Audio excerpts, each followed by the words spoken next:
Magandang hapon, Pilipinas. Magandang hapon sa aming mga mahal na taga-subaybay. Muling nagbabalik ang inyong pinagkakatiwalaang programang Pangkalusugan dito sa nag-iisang telebisyon ng bayan, hatid mismo ng mga eksperto mula sa Department of Health. Last week po ay nagkaroon tayo ng mahalagang talakayan ukol sa Dengue Awareness Month na nagsilbing malaking tulong para sa ating lahat, lalo na at nagsisimula ng tag-ulan.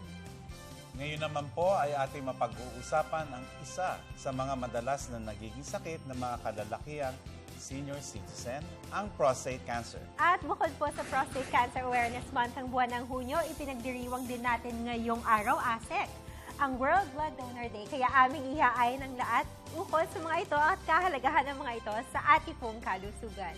Kaya mga minamahal naming taga-subaybay, tutok lang at tuloy-tuloy ang ating konsultahan. Ako ang inyong lingkod, DOH ASEC, Eric Taya. Ako naman po si Dr. Darang, inyong in-house doctor sa telebisyon na katuwang ng DOH sa pagbabahagi ng kaalamang pangkalusugan. Kaya tara na! Simulan na! Kumonsulta na! Dahil dito laging, The doctor is in.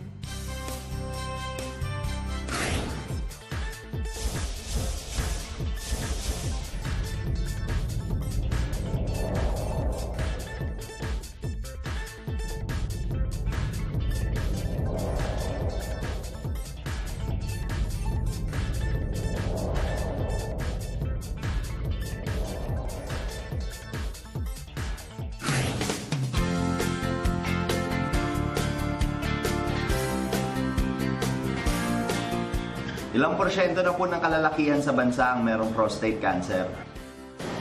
Anong edad po pwedeng mag-donate ng dugo? First question po, ASEC, ilang porsyento na raw po sa bansa ang mayroong prostate cancer? May ilan-ilan, hindi ko lang masabi kung ilang porsyento talaga. Sapagkat sa mga kalalakihan, lung cancer pa rin ang nangunguna. At marami sa mga kalalakihan, huli na bago nila malamang may prostate cancer. Kasi usually asymptomatic niya, katulad ng sinabi ng mga ating eksperto kanina. At sana ay hindi na dumami yan. Naiiwasan naman eh. Okay. At ang second question naman po, anong edad daw po pwedeng mag-donate ng dugo? Pinakamaga na 16 years old hanggang 60. Kaya lang, kung 16 and 17 ka, kailangan mo ng parental consent. Okay. Sana po nasagot namin yung inyong mga katanungan. Well said, ASEC. Kaya nga po mga minamahal naming taga-subaybay, kung meron po kayong nabubuong tanong dyan sa inyong mga isipan, masasagot yan mamaya sa pagbabalik ng The Doctor is in.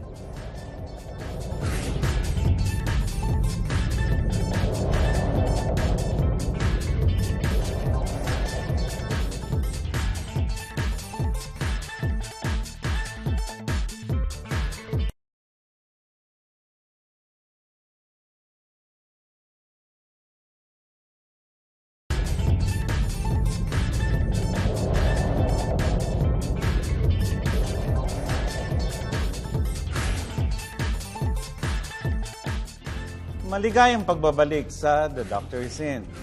Malalaman na po natin ngayon kung ano nga ba ang prostate cancer, mga sanhi nito at kung paano ito maaaksyonan.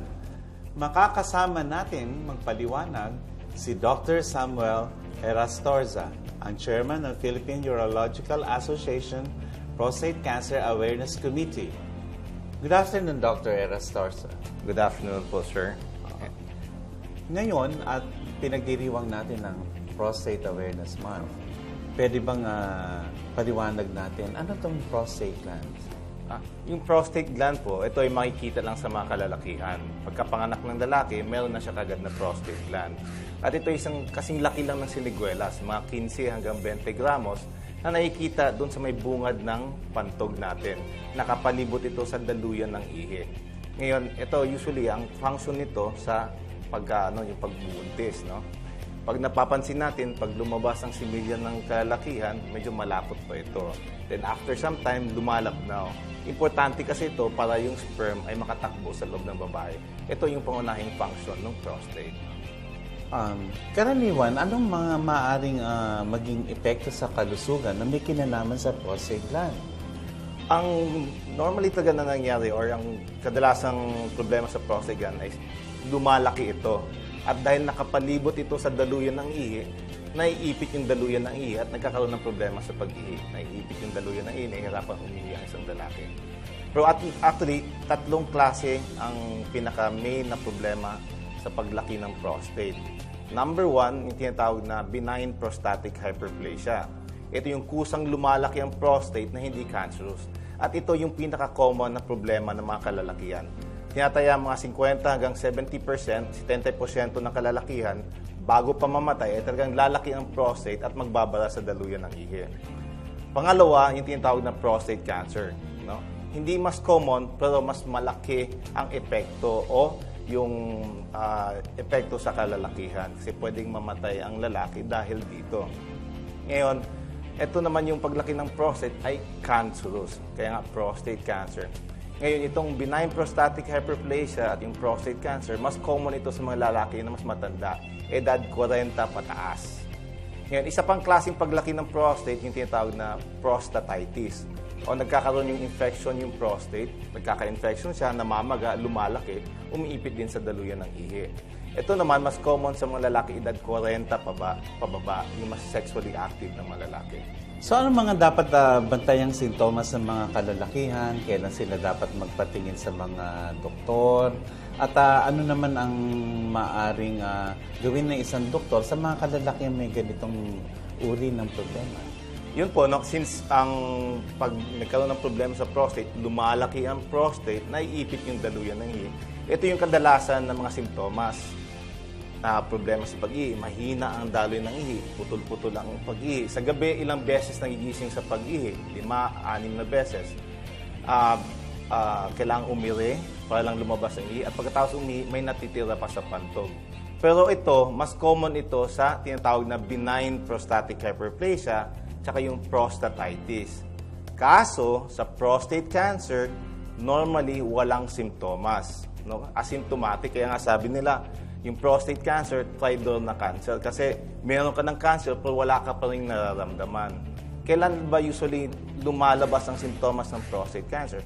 Kung medyo advanced na, malaki na yung bukol, kaya pumiipit na siya sa daluyan ng ihi.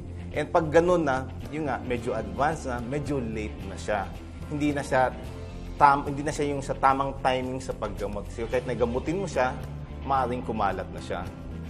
Anong mga programa ng iyong organisasyon para sa ganun ang mga kalalakihan ay maiangat natin yung kanilang nalalaman sa mga maaaring makaapekto sa kanilang mga prostate? May programa kami, no, in partnership with the Department of Health, no, and Philippine Urological Association, tinatawag namin na National Padre. No? Ginagawa namin to a day before Father's Day, just to honor yung mga kalalakihan, no, yung mga tatay sa araw na yon. Kasi nga, meron na tayong Breast Cancer Awareness Month, Cervical Cancer Month. Ito ngayon, gusto namin para mga lalaki naman, kaya ikaw naman. But we've been having this for mga 17 years na po, no? Yung kaalaman ng mga kalakihan tungkol sa prostate cancer, even sa prostate, mababa pa rin po, no? So, Dr. Erastorza, sa mga kalalakihan ngayon, ano magiging mensahe po natin para sa kanila? Ang mensahe po namin sa mga kalalakihan, no, na ang prostate cancer nga po, usually walang simptomas. Kaya dapat ina-advocate namin o pinupush namin na pagtungtong ng 40, meron na walang simptomas, dapat nagpapatingin na sila. Dapat, no, every year after 40 years old, nagpapa-examine na sila. Kasi sa ngayon, wala talaga tayong clear na panglaban sa prostate cancer. Hindi natin ito napipigilan. Ang talagang panglaban lang natin is ma-detect ito na maaga at magamot na maaga. Maraming salamat po sa malaking tulong sa talakayan natin ngayon, lalo na sa mga kalalakihan. Ngayon naman po ay ating masasaksihan ang health facilities and services ng Batangas Medical Center dito sa Ganyan Dapat ang Ospital, Raw VDR.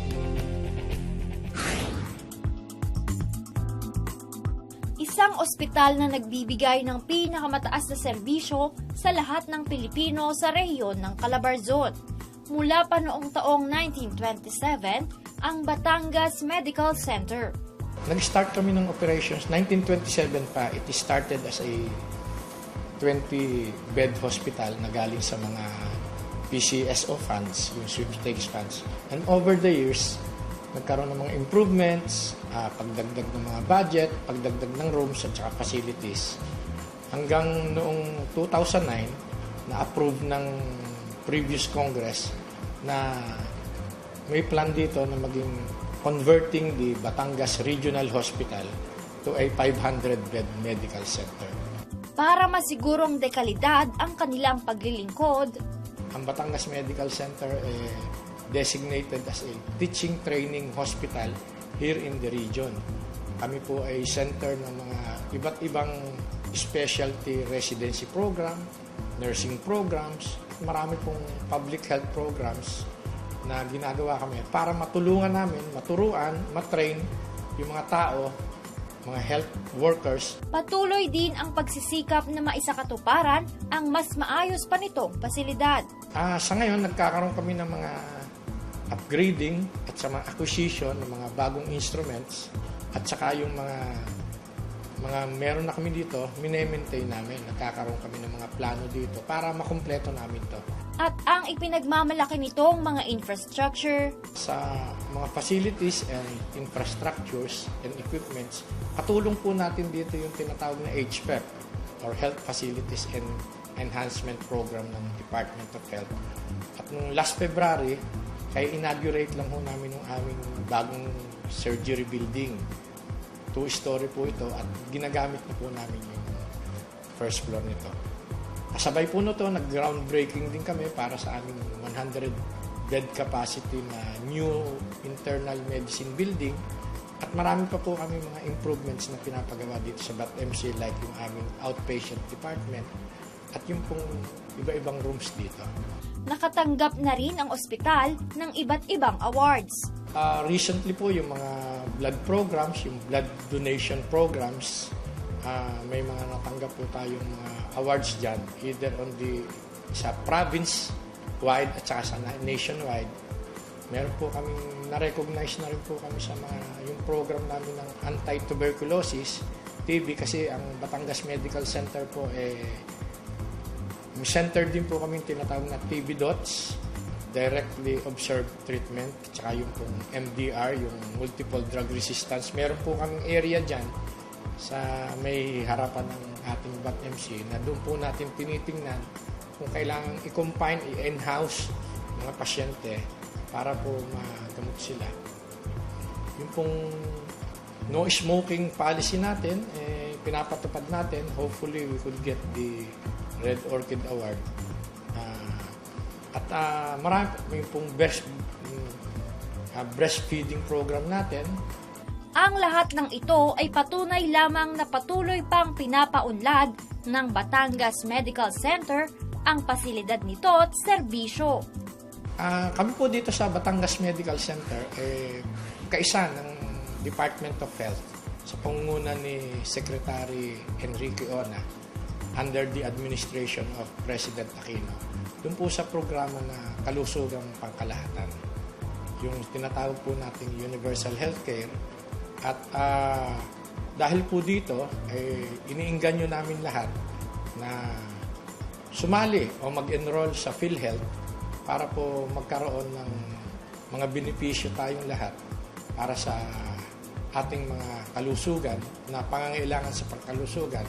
At kami naman dito sa Batangas Medical Center ay patuloy na nag-i-improve at inaayos, pinapalakas ang mga sistema at ang mga equipments at mga processes ay aming patuloy na inaayos para mapagsilbihan ang lahat ng health needs ng ating mga Pilipino, lalo na po yung dito sa area ng Calabarzon. Ganyan dapat ang ospital. At ayan nga po ang mga health facilities and services ng Batangas Medical Center na patuloy ang pagsulong. Huwag po kayong aalis dahil sa aming pagbabalik ay may makakapanayan po tayo ukol naman sa World Blood Donor Day at mga kabutihang nadudulot nito. Tutok lang sa The Doctor Is In.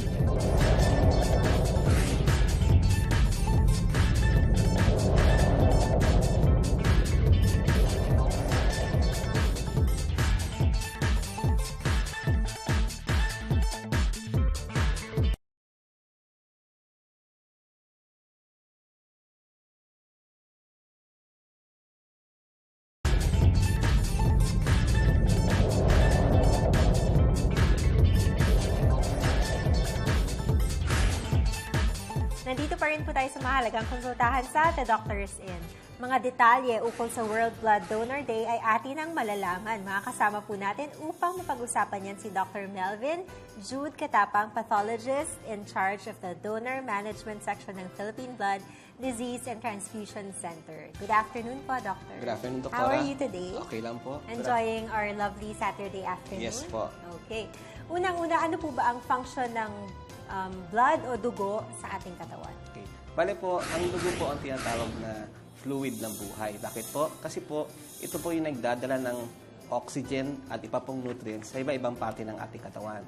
Pero bukod dito, meron din pong ibang functions ang dugo. Gaya po, ito rin po yung fluid na naglalabas ng waste materials po sa ating katawan through our kidneys and liver.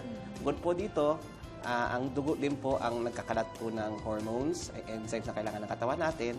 At lastly po, nasa dugo din po ang antibodies na panglaban ng ating katawan sa mga viruses and bacteria. Ayun, so talagang napaka-importante ng dugo. Ah, Doc, anong opo. instances na dapat salina ng dugo ang isang tao? Bale, napakarami pong different conditions na dapat salina ng dugo ang isang tao. May mga emergency cases po, yung mga taong nagbe-bleed severely, yung mga nabarel, nasaksak, na aksidente. At meron po din po yung mga pasyenteng may sakit sa dugo, gaya ng thalassemia, anemia, at may mga cancer din po, at saka may cancer sa dugo, gaya ng leukemia. So, napakadami po, different conditions, daang-daang klase po ng sakit po ang nangangailangan ng blood transfusion. Doc, paano mo naman malalaman kung pwede nang mag-donate ng dugo ang isang individual? Okay. Dali po ang ini-espouse po ng Department of Health is voluntary blood donation. Dali po, ang definition po ng World Health Organization, ang voluntary blood donor ay isang tao mag-donate ng dugo nang walang inaantay na kapalit. So, bali po, ang number one qualification is you should be willing, kasi volunteer nga po, and you should be willing to save lives. Tapos, you should be healthy. Okay? Ang iba pa pong qualification is, as young as 16 years old, pwede po mag-donate ng dugo. Pero pag below 18, kailangan po ng parents' consent. Okay. Tapos sa weight, at least 50 kilograms po ang kailangan, or 110 pounds. Okay. Tapos po, dapat po, the night before, hindi ka uminom ng alak. Tapos, few hours before, hindi ka naligarilyo. Tapos, bawal din po mag-diet. Pag muna magda-diet, pag magdodonate ng dugo. Uminom ka kailangan ng maraming fluids. At kung ikaw po, dapat po sa day na yon, wala kang infectious disease. So, wala kang ubo, sipon, lagnat. At very important po, dapat kung ikaw po ay merong tinatawag na risky sexual behavior, wag po tayo mag-donate ng dugo. Kasi po, kaya nga tayo nag-donate ng dugo para makasave ng buhay. Kung ikaw ay alam mo nung mayroon kang risky sexual behavior, wag na po tayo mag-donate kasi baka makapirwisyo pa tayo ng ibang tao. Paano, Doc, yung mga may regla? Pwede Okay. ba sila mag-donate? Hindi po automatic na hindi ka pwede mag-donate ng dugo pag ikaw ay may regla. Balik case-to-case basis po. So, i-evaluate po naman ng doctor on site kung ikaw ay qualified mag-donate ng dugo o hindi. Doc, ano yung amount ng blood na pwedeng i-donate? Okay po. Ang standard po na dinodonate is yung 450 ml na blood. Bale po, wag po kayo matatakot kasi po ang isang 75 kilogram na tao ay merong 5 to 6 liters ng dugo. So maliit na portion lang po yung 450 ml. And kung nais ko sanang ipaliwanag sa mga viewers, pag aming ginamit yung triple bag na tinatawag namin, pag nag-donate ka ng isang beses, yung blood mo, pag dinala sa laboratory, ipaprocess yun into components, into red blood cells, platelets, and plasma. So, potentially po, since ang pinapractice po natin sa Pilipinas is component therapy, kung anong component lang po ang kailangan ng pasyente, yun lang ibibigay. For example, kung ikaw may anemia, red blood cell bibigay sa'yo. Kung ikaw may dengue, platelet or plasma.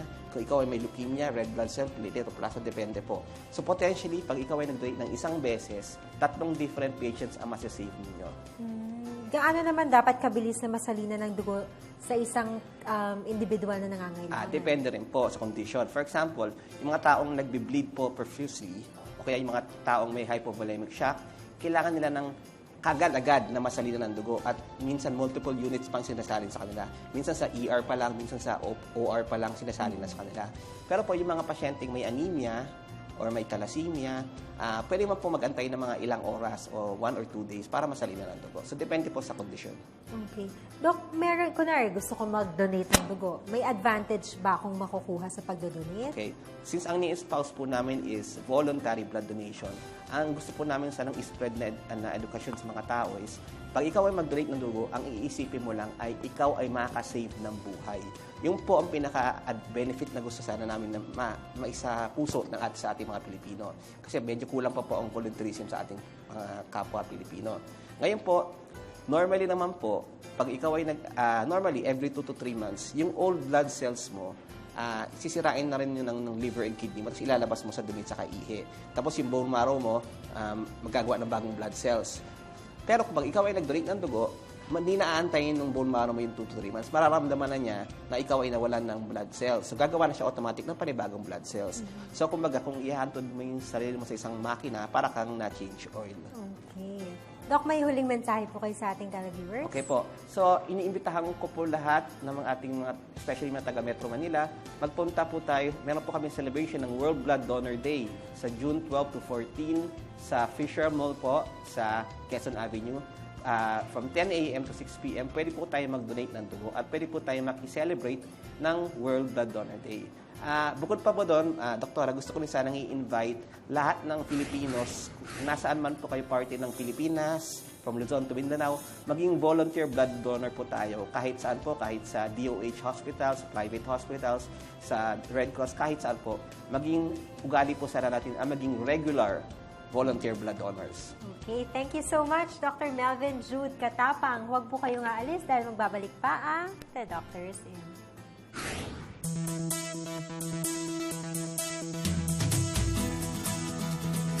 Idinaan ng Philippine Urological Association sa Fun Run at Zumba ang paggunita sa Prostate Cancer Awareness Month. Kasama rin sa mga nanguna ang Department of Health Assistant Secretary Eric Tayag.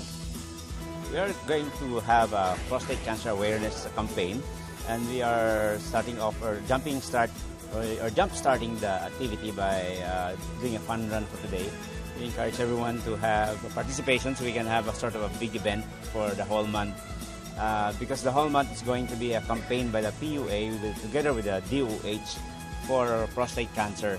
And we'd like to have an early detection of prostate cancer cases in the Philippines because it's getting to be a big problem for men, for Filipino men lalo. And in fact, it's the fourth leading cause of cancer death in the Philippines for men older than 40 years old. Kadalasan ay asymptomatic o walang simptoma ang prostate cancer. Kaya mahalaga ang pagkukusa na pagpapatingin sa doktor ng mga kalalakihan, lalo na ang mga may edad na 40 years old pataas. The PUA would like to have check-up with all men for prostate cancer. And other than that, we'll also do a free clinic for everyone above 40 years old, whether you have prostate cancer or other urologic issues as well.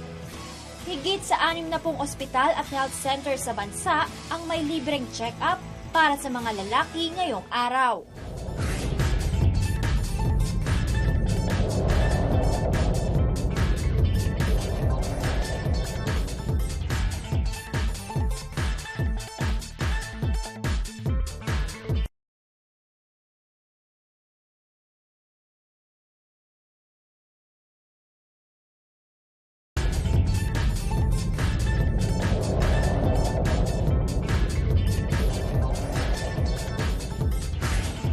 Isang malusog at makabuluhang talakayan na naman po ang natapos upang ating laging mapanatiling healthy ang ating mga katawan at maiwasan ang pagdapon ng alinmang karamdaman.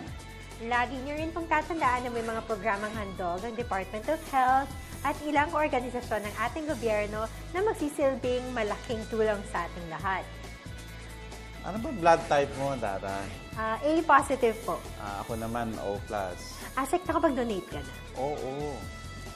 Paano po yung pakiramdam? Yun nga lang, hindi kadalas. Hindi katulad ng mga kaibigan ko. Every 3 talagang months. galo nurse na sila. Talagang, kasi every 3 months, pwede kang umulit-ulit eh. Asek, anong Pakiramdam? feeling nung ang laki ng gauge? Yung gauge?